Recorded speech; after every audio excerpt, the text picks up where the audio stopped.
আমাদের কি হয়েছে আমরা মৃত্যুকে ভয় পাই না? আমাদের কি হয়েছে আমরা মনে করি না যে আমরা মারা যাব?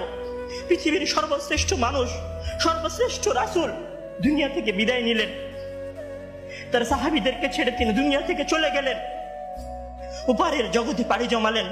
আমাদের কি হয়েছে যে আমরা বিশ্বাস করতে চাই না, আমরা প্রস্তুতি গ্রহণ করি না মৃত্যুর জন্য? আমি আপনি কি মনে করি যে আমরা চিরদিন বেঁচে থাকবো?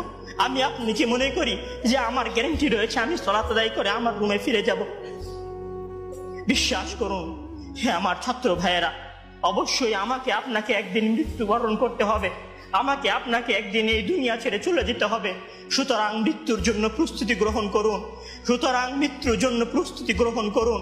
সেই দিন আসার পূর্বে, যেই দিন মৃত্যু আপনার দরবারে উপস্থিত হবে এবং মহান আল্লাহ তাআলাকে আপনি বলবেন, হে আল্লাহ, আমাকে স্বল্প একটু সময় দিন, আমাকে স্বল্প একটু সময় দিন, আমি ফিরে যাই এবং কিছু নেক আমল করে আসি। কাল্লা ইন্নাহা কালিমাতুন হুয়া কাইলুহা। তখন মহান আল্লাহ তাআলা বলবেন, কোনো সুযোগ নেই, এটা তো তার মুখের কথা মাত্র, সে ফিরে গেলে আবারও আমল করবে না, সে ফিরে গেলে আবারও আমল করবে না। সম্মানিত ভাইরা, সেই দিন আসার পূর্বেই প্রস্তুতি গ্রহণ করুন, সেই দিন আসার পূর্বেই প্রস্তুতি গ্রহণ করুন। জেনে রাখুন, সেই দিন উপস্থিত হয়ে গেলে আর কোনো আমল করার সুযোগ থাকবে না। সেই দিন উপস্থিত হয়ে গেলে কবরে নাজাত পাওয়ার জন্য আর কোনো কিছু করার সুযোগ থাকবে না।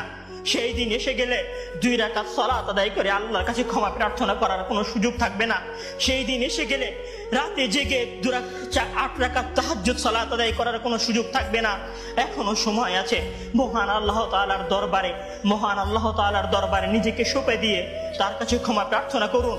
মহান আল্লাহ তাআলার দরবারে নিজেকে সঁপে দিয়ে তার কাছে ক্ষমা প্রার্থনা করুন। মানুষের সাথে কোনো ভুল থাকলে সে ভুলের ক্ষমা চেয়ে নিন। মহান আল্লাহ তাআলার সীমা লঙ্ঘন করে থাকলে মহান আল্লাহ তাআলার কাছে ক্ষমা চেয়ে নিন। সেই দিন আসার পূর্বেই যদি সেই দিন এসে যায়, সেদিন আর কোনো লাভ হবে না, সেদিন বেঁচে থাকার আর কোনো সুযোগ হবে না, 1 সেকেন্ড সময় আপনাকে বেশি দেওয়া হবে না। সম্মানিত ছাত্র ভাইয়েরা, মৃত্যুর জন্য প্রস্তুত হন।